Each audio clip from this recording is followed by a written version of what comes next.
Alrighty guys, we're back for something a little different today. We're going to go over 5 different mono red brews for March of the Machine Standard. So what are these brews? We're going to check out some mono red aggro, of course.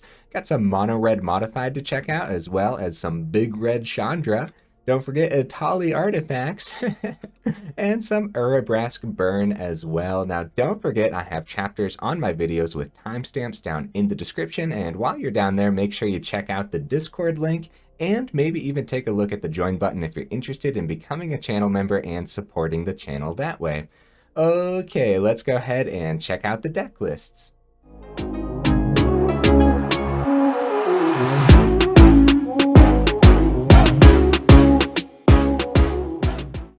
First deck list of the evening, we got some good old-fashioned mono red aggro. What do we got in the list here? We got 3 End the Festivities. We got 4 Commando Faces Kakuzan, only a couple Monastery Swiftspear this time. We got 4 Phoenix Chick and 4 Play with Fires. Nothing new in the 1-drops, just very powerful cards, huh? In the 2-drop spots, though, we got a couple Rouse Reinforcements. This is a 2-mana sorcery, and you get to create 2 1/1 blue and red elemental creature tokens. Not half bad, guys. We've seen this ability before, but I think it's actually going to be a pretty decent in here. We got 4 Lightning Strikes, naturally. We got 3 Invasion of Mercadias. Now, this is a battle siege, and as a siege enters, you choose an opponent to protect it. You and others can attack it, and when it's defeated, you exile it, then cast it transformed. Okay. So when this enters the battlefield, you may discard a card. If you do, draw 2 cards. Not half bad. So when it's transformed, though, it's got 4 defense, by the way. So you gotta do 4 damage to this to transform it. It transforms into Chiron Flamewright. So this is a 3/3, a Goblin Spell Shaper. That's cool. So for 2 and a red, you can tap it, discard a card, and then create 2 1/1 blue and red elemental creature tokens. Creatures you control get +1/+0 and gain haste until the end of turn. Not half bad, guys, but honestly, I'm not sure how often we're actually going to want to attack battles over just attacking the opponent's face anyways, or targeting battles for that matter, because I believe you can target battles with anything that says any target, like Play with Fire or Lightning Strike, for example, also says any target, right? So I'm not really sure. I think it'll be good in here, though, and we'll go over why in a second. Got a couple Feldons, just an MVP every time I play with him, so nice. Of course, we got to pack a couple in here. Got 4 Bloodfeather Phoenix. This is a 2-mana 2/2 flying Bloodfeather Phoenix. Can't block. I am so excited to play with this card, guys. Whenever an instant or sorcery spell you control deals damage to an opponent or battle, you may pay 1 red mana. If you do, return Bloodfeather Phoenix from your graveyard to the battlefield. It gains haste until end of turn. Yeah, dude, I don't know. It looks good even if you're not discarding this to the invasion. Honestly, just playing it out for 2, you might feel a little sad, but I don't think so overall. I think the big keyword here is flying, which is kind of sort of the big keyword on the Phoenix Chick as well, even though it doesn't have haste. So you got like plays like turn 1 Commando Faces Kakuzan, turn 2 Bloodfeather Phoenix. That's a 2-mana 3/3 flying in mono red after playing it with Commando. So I don't know, you're not going to feel too bad. And look, the opponents are going to kill it almost immediately, and then what, you just Play with Fire their face, bring it back, and now it does have that haste. So looks pretty good, man. I like it. Okay, 3 mana spots, guys. We got a couple Squeeze, naturally. Got 3 Mechanized Warfare. The deck kind of, sort of can go wide. You know, we got those Rouse Reinforcements in here with that Squee, too. So we know how powerful Mechanized Warfare can be when you are going a little bit wide. But another big thing, again, like the keyword flying, man. If you're flying in with your Phoenixes, got kind of like that Phoenix tribal, honestly, right? You're flying in, Mechanized Warfare becomes super deadly with our Phoenixes in here. So got a couple Invasion of Ragatha, or Regatha. No idea how to pronounce that, but when it enters the battlefield, it deals 4 damage to another target battle or opponent, and 1 damage to up to 1 target creature. Yeah, no, that just seems pretty powerful in and of itself, huh? But if we ever manage to flip it, it does come out as the Disciples of the Inferno, which is a 4/4 prowess. If a non-creature source you control would deal damage to a creature, battle, or opponent, it deals that much damage plus 2 instead. That's pretty cool, huh? Again, I don't know how often we're going to want to attack the battles or target the battles instead of just targeting the opponent's face, but it's neat that we have that option, I suppose, you know? The very top end, we have 2 Stoke the Flames, and honestly, I don't know if we just want all 4 of these. Again, we kind of sort of can go wide with Squee and Rouse Reinforcements and a lot of ways to bring creatures back as well, so we'll always have creatures for the Convoke. The big question is, like, do you just want to swing with the Phoenixes, or do you want to tap down for Stoke the Flames? I guess it comes down to how many blockers does the opponent have, too. So Stoke the Flames deals 4 damage to any target, and it has that Convoke, so it could essentially be free and just hit your opponent's face for a hefty sum of damage. You got Mechanized Warfare out there. It's doing 5 damage. You got a couple of these. We know how powerful a couple Warfares is, and the opponent just wraps up the game with a Lightning Strike. Well, it's even more damage with the Stoke the Flames, and potentially a relatively cheap Stoke the Flames, right? Tap down 3 creatures, just 1 mana hit your opponent's face for a ton of damage. Seems pretty good, honestly. 19 land over here, and we do have one of them being a Crucible of Defiance. No other utility land, because there's just like, there's so many turns where you need a lot of red. Like, there might be a turn 3 where you use all 3 of your red sources just to play like 1-drops and stuff, so yeah, that's the deck list, guys. I think it's actually going to be relatively powerful. And again, even if you're not discarding the Phoenix Chick, or yeah, listen to me, right? Even if you're not discarding the Bloodfeather Phoenix, I still think it's going to be worth just casting it out too. So we'll see, huh? I can't wait to play this deck, honestly. If we scroll down here, we can actually do a test draw. Wow. Wow, what a hand, guys. Let's go ahead and deal another hand. That was way too much land. Okay, so 1 mountain with this hand might be acceptable since we have that turn 1 Kamano, and you have, like, you know, you might draw the mountain, and if you do, you have the invasion to try to draw more. So let's do some draws here. No, didn't see the mountain. Play with fire, that might help. No, still no mountain. We got a Kamano there. Oh my goodness, there's the mountain. Let's deal another hand here. Another one with only 1 mountain, huh? I still think the 19 land is actually going to be enough, honestly. This hand, we got Phoenix Chick, Swift Spear. Yeah, I would say this one would be keepable. Let's see if we can see that second land. Another Phoenix Chick, that's not bad though. Feldon, the second lands are hard to come by in this one, huh? Okay, there's a mountain. So we could consider 20 land total, but I don't think so. I think 19 is still where we want it. Oh, wow. Yeah, look at that starting hand, huh? 4 land. This might be a mulligan, honestly. At this point, you don't want to see any mountains off the top for the rest of the game. Yeah, of course, you draw a mountain there. Bloodfeather Phoenix, not bad, not bad. Okay, I mean, oh, yeah. Oh, my. 3 play with fires in a row. Dude, I love this draw feature on, we're on the Moxfield website. I could just sit here and do test draws all day, honestly, but let's go ahead and go over the next. This is a good hand. Let's go check out the next deck.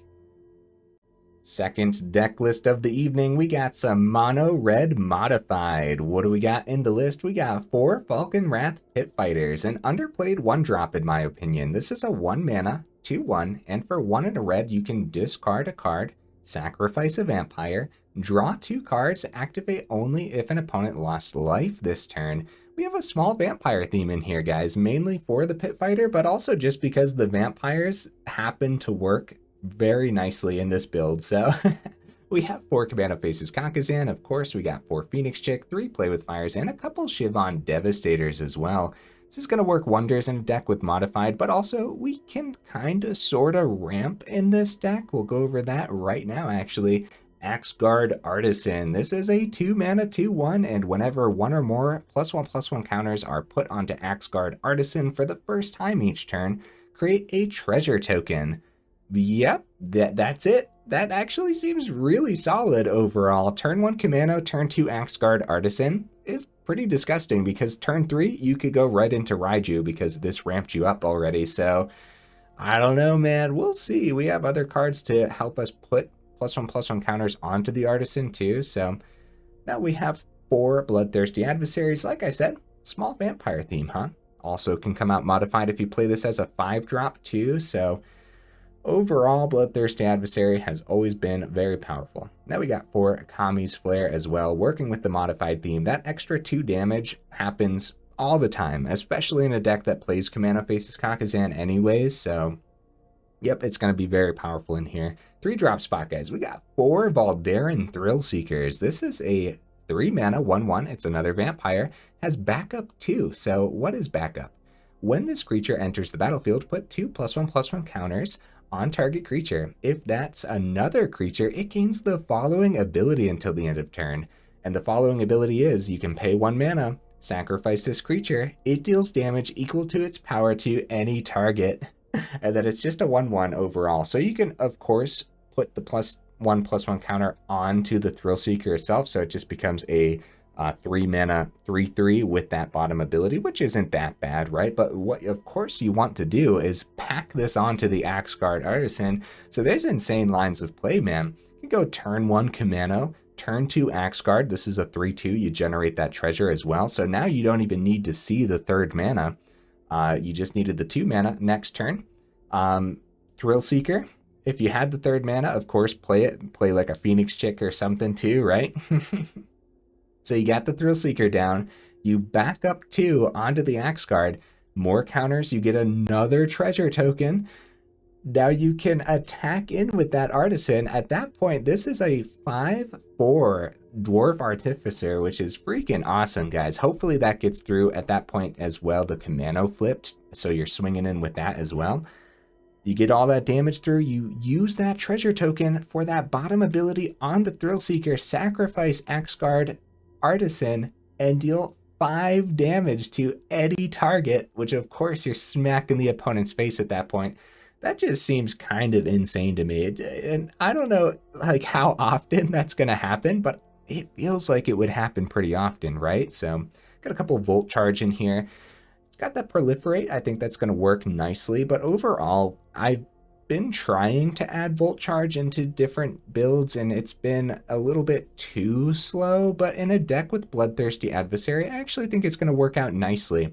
Because, of course, yeah, if you play this out for the 5 mana, you pay that adversary cost and bring back a Volt Charge from the grave, and you're proliferating immediately onto the adversary and whatever else you have as well. So now the ramp off the Artisan, if you can actually save those treasures for a couple turn and get a bigger Devastator too. Did I mention that already? I don't think I did. Yeah, a bigger Devastator with that little bit of ramp off the Artisan is really powerful too. Top end, guys, couple Thundering Raijus, of course, right? It's got to be in here. Very powerful card overall, and it fits that modified theme a little bit too well, honestly. It's like I said too, if you go turn 1 Kamano, turn 2 Axguard Artisan, turn 3 play your 3rd land, and use that treasure to play a turn 3 Raiju, it just seems absolutely disgusting overall, doesn't it? So and at that point as well, you know, you plug that counter onto the Artisan and get your treasure back. So maybe you set up another Kamano Faces Kakazan that turn, or just play a Pit Fighter for next turn too. So very, very cool lines of play in this one, guys. 21 total land, one of them being Crucible of Defiance. We could talk about more utility land in this particular build since we have treasures with Artisans, but overall in my mono red deck, since we have so many 1-mana cards, I find some of the utility lands to get in my way more often than not, and so just playing more mountain seems like the correct choice. Let's take a look at some test hands here. Okay, so I would keep this hand. We got 3 mana. We have a lot to play. A turn 2 Artisan. Overall, it's a pretty slow hand. Let's see what we draw into on the turn 2. Kamano, naturally, right? You want to see Kamano on turn 1, but hey, maybe the opponent went first here and we were on the draw, so we get that turn 1 Kamano that way. Yeah, overall looks pretty solid, huh? I mean, right away, if we did go second, you got turn 1 Kamano, turn 2 Artisan, and then that turn 3 Raiju ramp again. And then you have a Devastator as well. Oh my goodness, dude, this looks disgusting. Get another mountain for that Devastator. Oh, buddy, let's see another hand. Ugh. So that would be a mulligan, I would say. I think that's a pretty safe mulligan. Let's go ahead and pretend we're doing that. What would we send back here after the mulligan? Ah, geez, probably the Kami's Flare, because you don't know what you're up against half the time, and we do see a lot more mid-range and control. You know, we've been seeing a lot more like mono white mid-range slash control. Kami's Flare doesn't necessarily do too much in that scenario, and we're just trying to pack as much damage as possible. So we'd send the Flare, then let's see what we end up drawing. Okay, we got the 4th mountain for the Raiju, that's fine. Axguard Artisan, that makes me a little bit happy to see, but it would have been much better earlier on. All right, let's see what else we can draw. Here's another test hand. Yeah, looks solid, man. Turn 1 Commando, turn 2 Bloodthirsty Adversary. This has been around for a while, and it has never been, like, bad. It's always been very powerful, just a 3/3 haste, right? But then you have the turn 3 Thrill Seeker. Maybe plug those counters onto Adversary, depends what they're blocking with, but at that point, this would be a 5/5 Bloodthirsty Adversary that you're swinging in with. We wouldn't have an extra mana to actually use that ability, so it really depends what the opponent ended up doing there, huh? We obviously would have a couple draws at that point too, one of them being Play with Fire. Okay, let's do one more test hand. I could just sit here all day. I said it in the last deck too. I could sit here all day and do test hands, honestly.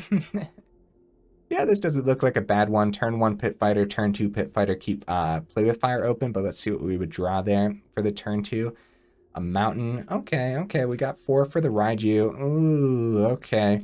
So something I'm noticing from the test draws is maybe we want to go down to 20 mountains, especially since we do have the ramp with Artisan, but overall, probably keep the 21, especially since there are going to be games where you want to see all 5 to be able to play out the Adversary, grab a Kami's Flare from the grave, or grab a Volt Charge from the grave, or a Play with Fire for that matter, right, while we're talking about all of them. Yeah, I think this one's going to be a neat one overall. Can't wait to try these out when the set releases. Let's take a look at the next one. Deck list number 3, Big Red Chandra. What do we got in the build? I had to sort this one a little bit different, but we have a couple Chandra dressed to kill. I mean, it's called Big Red Chandra. We have to have all the Chandras, right? We have 3 Chandra, Hope's Beacon. What a cool name, dude. This is a 6 mana legendary planeswalker, Chandra, of course, right? It's a 5 loyalty planeswalker, and whenever you cast an instant or sorcery spell, copy it. You may choose new targets for the copy. This ability triggers only once each turn. Dude, this card looks insane to me. It's no wonder that it's a 6 mana planeswalker. It's got a +2 here, add 2 mana on any combination of colors. That's pretty cool. Some serious ramp there, dude. It, like, turn 1, it could be, or the turn this comes down, it's a 6 mana, 7 loyalty planeswalker if you +2 this, so that's pretty good, man. And then you have that 2 mana open. You go ahead and play an instant or sorcery spell with that 2 mana, and then it copies as well. Oh my goodness, man. Okay, it's got a +1, exile the top 5 cards of your library. Until the end of your next turn, you may cast an instant or sorcery spell from among those exiled cards. Yep, looks really good, man. So if you do that, and you see like a burn down the house off the top, for example, burn down the house wouldn't technically hit the Chandra. You could actually use the 5 damage and Chandra would go down. Well, I guess it depends if the opponent attacked it and stuff. But I mean, let's just pretend it was at the 5 loyalty and you did the plus and you play the burn down the house, you do 5 damage to everything, then the copy, I believe you could just choose the tokens off the copy, which would be pretty cool, right? That it has a -X here too. Chandra Hope's Beacon deals X damage to each of up to 2 targets. I mean, just wow, man. I mean, I can't wait to play with this planeswalker. There's got to be a big red build that this belongs in, right? You have a single Jaya Fiery Negotiator, a pretty good planeswalker overall, honestly. Got some sorceries, of course. Burn down the house, all 4 of them very powerful. We got a single Light Up the Night working with all of our extra planeswalkers and being able to help us close up games sounds nice. That little bit of ramp off of both of our Chandras, actually, being able to help us plug even more damage off the Light Up the Night. Yeah, could help us close up games pretty easily. Have all 4 Rouse reinforcements. Just chump blockers are terrific, but then copying this with the Chandra gets us so many extra chump blockers to be able to protect this Hope's Beacon. At that point, man, it's looking really good for you. So all 4 of them. Got 4 Lightning Strikes, 4 Play with Fires, and 4 Stoke the Flames. All of these working wonders with that Hope's Beacon, but also cards like Stoke the Flames has that Convoke, and we kind of sort of know how to get creatures onto the board with this list between the reinforcements. You got the tokens on the Burn Down the House too. You get Stoke the Flames pretty cheap, pretty fast, and we have even more in here too. So City on Fire. Actually, I'll go over that last. We got 4 Fable of the Mirror Breakers. Naturally, it is a big red, so Fable has to make the list, and it's going to be great in here. So what list is Fable not great in, honestly? I guess some aggro builds, but you guys know what I mean. We have a couple Stentia Uprisings. Probably the jankiest card in the build, but honestly, I think it's going to be pretty good in here. So we don't see it too often. I'm going to go over it real quick. It's a 4 mana enchantment. At the beginning of your end step, create a 1/1 red human creature token. Then, if you control exactly 13 permanents, you may sacrifice Stentia Uprising. If you do, deals 7 damage to any target. Okay, we're not really looking at that bottom ability. It does come into play more often than you would think, though, honestly. But really, we're just looking at this as give me a free red human creature every single turn, regardless of what the opponent's doing. Honestly, it's a target, man. Like, opponents don't mind removing this with enchantment removal by any means, even though it is a little bit janky sometimes. Okay, City on Fire. Check this one out, guys.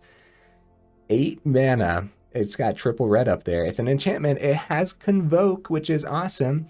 If a source you control would deal damage to a permanent or a player, it deals triple that damage instead. Oh my goodness, guys. This card looks insane to me. I'm completely taken aback by this card. Yeah, the Convoke, I mean, look, like I said, we kind of sort of know how to go wide relatively easy in this deck. You have like a couple turns in a row of Rouse Reinforcement, or even simpler, right? You have a turn 2 Rouse Reinforcements, get a couple 1/1s, maybe chump with one. Now you got 1/1/1, right? And that turn 3 Fable of the Mirror Breaker, you get that 2/2. Eventually this flips into the Reflection, so that's even more creatures. Like at that point, maybe you can keep 3 creatures on the board and tap them all down with 5 of your mana on turn 5 and get City on Fire down. Dude, if you can land this onto the board and the opponent doesn't have an answer for it, it's going to win you the game like next turn pretty much. It's that insane, because if you do manage it on turn 5, then on turn 6, you might be able to actually get Chandra Hope's Beacon down. Yeah. If a source, it's just any source you control would deal damage, I've taken it back, man. This card, I don't even know. It looks really good, doesn't it? But at the same time, maybe people are just going to play a lot of enchantment removal. Like, this is going to have the biggest target on its back. Like, it's not even funny, dude. 25 lands total and a single Crucible of Defiance. Maybe this is actually the list that we want more utility lands in, but again, I don't think so. We got like triple red on City on Fire and so many turns where you're using so many of your red sources regardless. If anything, maybe like a Mirex, that could be cool, right? Help you get some extra tokens out there. Actually, yeah, I do like adding a Mirex to this deck, so that's yeah. Maybe add a Mirex or 2 if you think 2 would work, right? I think that would be the best bet for this deck in particular. Okay, let's do some test draws, guys. Oh, this is a very slow hand, guys. I don't know if this would be a mulligan. Let's pretend we kept it and see what we draw. More mountains. At least we have the 4 now. Oh, more mountains. Okay. Oh, more mountains. At that point, we would it would be turn 4, right? So we'd play Stentia Uprising probably to try to establish something on the board, and then the next turn would be Burn Down the House for sure, because the opponent established themselves at that point. Deal another test hand here, a little bit better. Early removal's good. The turn 3 Fable is excellent. Couple draws. Oh, Chandra, nice. Jaya, okay. Do another test hand. Yeah, this one's good too. The first one was definitely the worst. Here's another test hand. A couple Chandras. Not bad. Let's see what we would draw on this one. Okay, we could go turn 3 Chandra, turn 4 Burn Down the House, which a turn 4 Burn Down the House is actually really good against a lot of different aggro builds. I'm looking at soldiers, man. That deck cleans house, you know? And a Lightning Strike as well. Well, we better go over the next deck, guys. I could just sit here and deal test hands all day, but yeah, let's go over the next one. Deck list number 4, Etali Artifacts. Okay, what do we got in the build here? We got 3 Play With Fires. Yep. Mana value 2. We got 3 Bitter Reunions, 3 Cathartic Pyres, and a couple Volcanic Spites here. Here's a new one. So it's a 2 mana instant speed, deals 3 damage to target creature, planeswalker, or battle. You may put a card from your hand on the bottom of your library. If you do, draw a card. Yeah, it seems really good actually, guys. So we got a lot of other ways to filter through the deck, and this is just an extra way to filter through. Now, it doesn't put cards in the graveyard, which this deck does not mind at all, but it's going to be good, I promise. It's going to be a decent one. Mana value 3, we got a couple Brotherhood's End, just a very powerful board wipe overall, and honestly, hitting artifacts happens to be pretty good as well. So we got 4 Fable of the Mirror-Breakers, nice. We got a couple Thran Spiders, cool. Mana value 4. We got a couple Invasion of Kaldheim here. This is a 4 defense siege, and when it enters the battlefield, exile all cards from your hand, then draw that many cards until the end of your next turn. You may play cards exiled this way. Oh my, it actually looks pretty good, doesn't it, guys? I don't really know exactly if this is going to be the correct build for it, but I think it's going to be pretty good overall. And then when it ends up flipping, it turns into Pyre of the World Tree. So you can discard a land. Pyre of the World Tree deals 2 damage to any target. Okay. Whenever you discard a land card, exile the top card of your library. You may play that card this turn. Nice, dude. Overall, this is a really neat battle. I like it. Now that battle's going to pair beautifully with Koth. We got a couple of these as well. Being able to grab those extra mountains out of the deck is going to be decent. And then you could always discard them to the Pyre of the World Tree, which sounds awesome, huh? Mana value 5, we have all 4 Mightstone Weakstones. We know the power that this has in artifact builds, regardless of whether or not you have Urza, right? What's next here? We got mana value 7. It's sorted very odd on this page because there's so many cards, I guess, packed in. But yeah, Etali Primal Conqueror. Oh, buddy, guys. Okay, a lot of text to read on this, but it's a powerful one. It's a 7 mana, 7/7 legendary creature. It's an Elder Dinosaur. Look at that. It's got trample. When it enters the battlefield, each player exiles cards from the top of their library until they exile a non-land card. You may cast any number of spells from among them, from among the non-land cards exiled this way without paying their mana cost. Oh my goodness, guys. What is happening?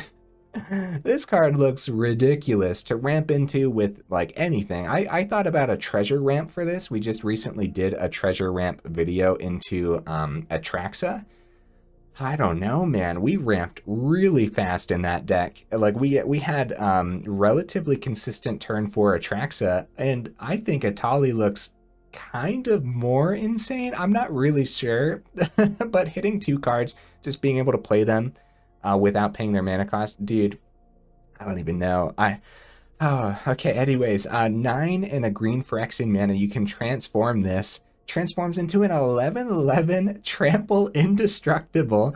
Whatever Etali Primal Sickness deals combat damage to a player, they get that many poison counters. So hopefully you're just wrapping up the game at that point. But since that is like an ability, you can use all the power stones that you're generating between Mightstone and Weakstone and the Thran Spider as well. You can use all of those to ramp into that bottom ability on the Etali. So now we don't mind sending the Etali to the grave using Bitter Reunion or even the Cathartic Pyre or, of course, Fable of the Mirror-Breaker, because we can eventually bring it back, hopefully, with Portal to Phyrexia. We have 3 of them in here. We know the power. It's like a little bit of a board wipe, too. And then we just cheat that Etali out. So we ramp into Portal and we put the Etali in the grave. That's kind of the goal of the deck overall. We have a single Cityscape Leveler in here, just a very powerful creature that helps us remove a lot of different things, which is very important in a mono red build, right?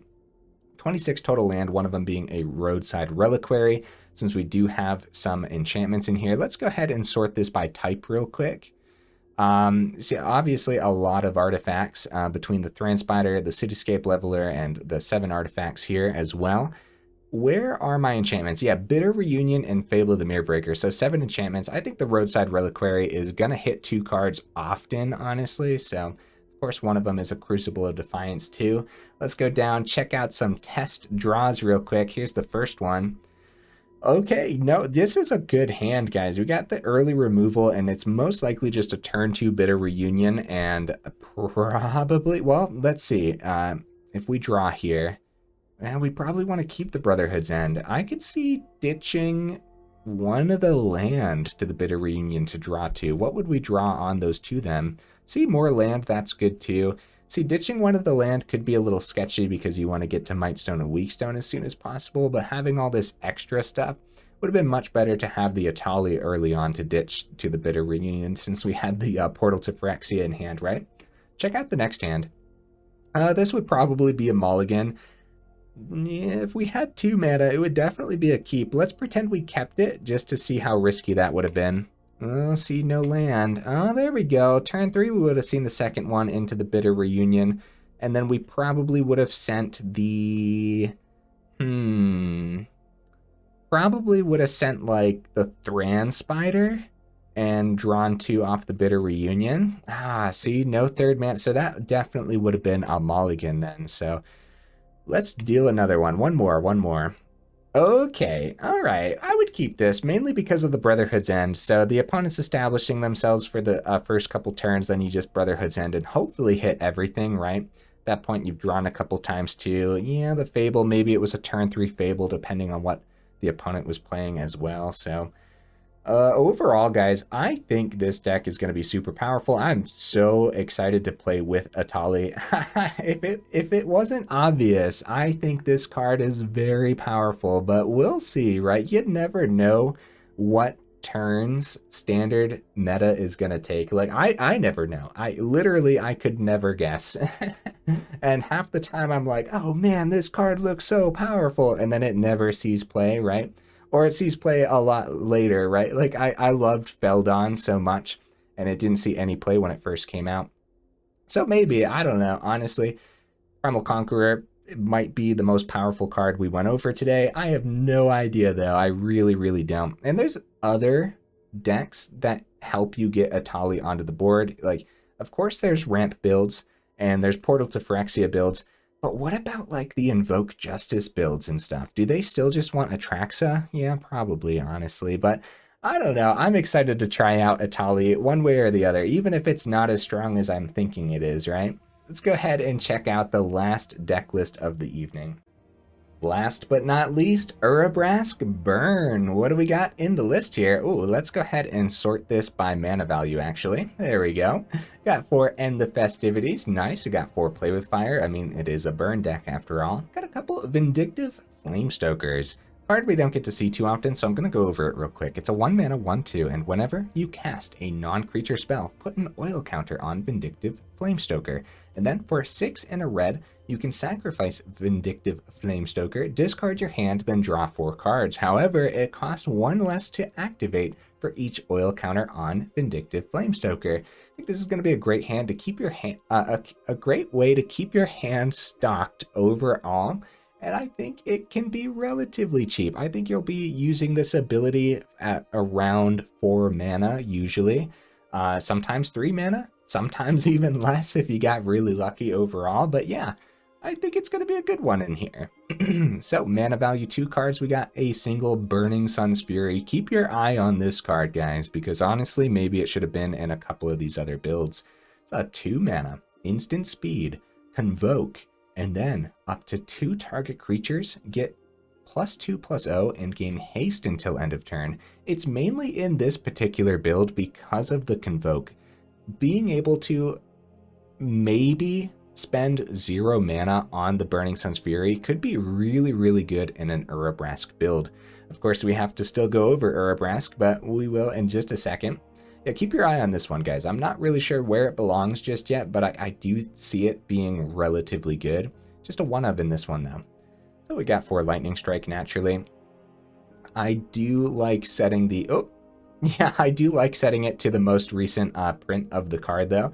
So now it says any target. I think the older print says, like, creature or I forget what it says, honestly, but now it says any target, so yeah, it can hit battles and stuff, I'm pretty sure. Okay, Raoul's Reinforcement's gonna be a relatively decent one. Yeah, this made, what, 3 lists today? I don't know. I don't know where it belongs. I just know that a couple extra creatures and a lot of these different builds sounds really good, especially when we're packing Convoke cards. So we got 4 Thermal Alchemists. Heck yeah, guys. Dude, I think Thermal Alchemist is going to be excellent in this build. Got 3 Ren's Resolve, which is essentially the same thing as the Reckless Impulse is the card, right? I think it reads the exact same. They're both sorceries. They both cost the same, except this one doesn't rotate out later on this year, so that's pretty cool. Yeah, it is Reckless Impulse, right? The card I'm thinking of. Either way, I'm pretty sure they're the exact same card. Got a couple Mechanized Warfare. It's going to be relatively good in here. 1 Squee, because squeeze and squee into a build seems to be the right thing to do sometimes. Mana value 4 cards, of course, we got all 4 Stoke the Flame. This one's going to be so good, guys. So Stoke the Flame deals 4 damage to any target, and then it has that Convoke, so it could potentially be very, very cheap to play Stoke the Flame. Okay, here it is, guys. Urabrask. This is a 4-mana 4/4 first strike. Whenever you cast an instant or sorcery spell, Urabrask deals 1 damage to target opponent, and then you add a red mana. I'm sorry, what? So here's why it's important to have the Convoke cards then, because if you can play Urabrask and you have 2 other creatures, you can tap those 2 other creatures. So turn 4 Urabrask, and maybe you played Arouse Reinforcements this game, you can tap those 2 creatures, drop the Burning Sun's Fury, you can give haste to that Urabrask, and +2/+0, which by the way is kind of insane. It's a 6/4 first strike haste at that point with the Burning Sun's Fury, but since it's an instant, you actually add that red source, so you can go ahead and play like an End the Festivities, maybe clean up your opponent's board state. Maybe you have like a Mechanized Warfare on the board, so you're just popping off at that point, dude. Holy cow, man. So that might be a reason to consider more than 1 Burning Sun's Fury. The big issue with the card, though, is actually, like, if you don't have the Convoke, then it might not be very good. But if you do have the Convoke, then it seems kind of ridiculous, especially when paired with the Urabrask. So you can spend a red mana to exile this, then return it to the battlefield transformed under its owner's control. You can only activate only as a sorcery, and only if you've cast 3 or more instant and or sorcery spells this turn, which shouldn't be too bad. Like, we're trying to see more off the top with cards like Ren's Resolve, or just restock our hand with cards like Flamestoker as well. What does it transform into, though? It transforms into the Great Work. So it's a saga enchantment, of course, and the first chapter deals 3 damage to target opponent and each creature they control. That's just disgusting, dude. Holy cow. Chapter 2, create 3 treasure tokens. Okay, sure, why not? And a little bit of ramp, I guess. Being able to just play more. Again, you can like go Ren's Resolve and then just have a lot more to play. Turn 3, until end of turn, you may cast instant and sorcery spells from any graveyard. If a spell was cast this way, would be put into a graveyard, you exile it instead, and then exile the Great Work, then return it to the battlefield front face up. So you do all of that, and you get the Urabrask back onto the board? Oh my goodness, dude. That's so cool. Hey, maybe we should have tried 4 Urabrasks in here. Maybe when I put the deck together and actually get a chance to play with it, maybe I will have 4. I don't really know, though. We have a single Murex packed in here, as well as a couple Crucible of Defiance. I think having the extra creatures off of both of these utility lands is going to be relatively important. And some of the earlier decks should have had a Murex too, honestly. It's really a great land to consider when you have all these different Convoke cards. So 22 normal mountains, which again, I usually like to do the most recent printing. Yeah, there we go. Okay, cool. Let's do some test hands, shall we? Here's the first test hand. Okay, I mean, turn 2 Rouse Reinforcements, turn 3 Squee isn't half bad. At that point, it depends what your opponents have played, though, because maybe it's just turn 3 Mechanized Warfare, and then a surprise Squee on turn 4. Now, we'd obviously have some draws at that point. Urabrask is great, right? Stoke the Flames, wow. So overall, a relatively slow hand, but I think a pretty good one. Steal another one, shall we? Okay, some burn. We got the squee. Okay, let's do a couple draws here. Mirex, not that great. You don't want to see too much land early on. Burning Sun's Fury, that could be pretty powerful paired with the squee here. I would say average hand overall. You're probably cleaning up a lot of the opponent's soldiers at that point, though, so... Okay, now this looks like a fun one, huh? Turn 2 Alchemist is pretty terrific with the Lightning Strike and, of course, the Ren's Resolve. Not too much to actually activate the Convoke on the Stoke the Flames, though. But it is pretty cool to see in this hand how, like, Thermal Alchemist works with the Convoke cards. You know, you would tap that down to play the Convoke and then untap the Thermal Alchemist, which is really cool, isn't it? Do a couple draws here. Another Stoke the Flames. Another Stoke the Flames. That's pretty funny, man. So overall, we'd probably want to see like a Rouse Reinforcement for this hand to be pretty good. One more. Oh, all right. Let's mulligan this one, huh? So we mulligan, send one back. Oh, no. We probably would send... Honestly, I don't think we would go down to 5. We would take the risk and send to the end of the festivities and then hope that we draw a mountain. How do you guys feel about that? Yeah, no mountain there. Hey, there it is. So we'd have a turn 3 second mountain into the Alchemist, and at that point the opponent has won with their Invoke Despair. No, I'm just kidding. I'm just teasing, guys. But yeah, those are some of the test hands. I think overall it's going to be relatively decent. There might be a more optimized way, obviously, right? And for all of these decks, for that matter, there's definitely going to be a more optimized way to put all of these lists together. Guys, I hope you enjoyed this little bit of a different video. We got another one coming out for you guys tomorrow, hopefully, right? It's going to be 5 aggro brews for March of the Machine Standard. Either way, if you made it this far into the video, y'all are champions for real. I super duper appreciate you, and I will see you in the next video.